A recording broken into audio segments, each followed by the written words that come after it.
I demà, mira, és que m'emociono, però demà, quan vingui aquí, els camerinos estaran en silenci. I aprendre a dir adeu és una cosa que no sempre és fàcil, no? I que es veu molt poc de la nostra feina. Aquest és el Fantàstic Vaixell i és on m'he passat quasi tot un any treballant i se'm fa estrany tocar aquestes fustes perquè avui és l'últim dia que les tocaré.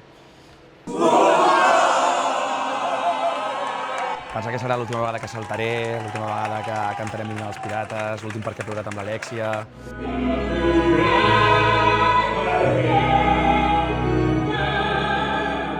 Moltes últimes coses. És un dibuix, és que ens han fet molts dibuixos, moltes cartes.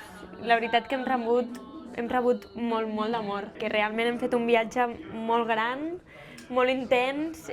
És com una part de la nostra feina que no es veu a l'acomiadar-se constantment de projectes, no?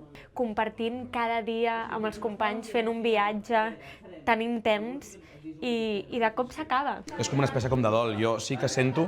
Bueno, ara quan acabi la funció, de fet tinc preparada la cuchilla d'afaitar perquè m'afaitaré. Necessito com d'alguna manera matar metafòricament el personatge. Que ho estic guardant tot.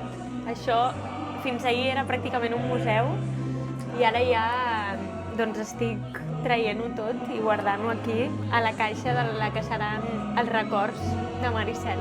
Bueno, al teatre també sempre diuen que és la penúltima funció, no l'última, no? Perquè sempre hi ha com aquest component màgic, com de no deixar-ho mai per acabat, no? Però jo sí que tinc la sensació de que és l'última vegada.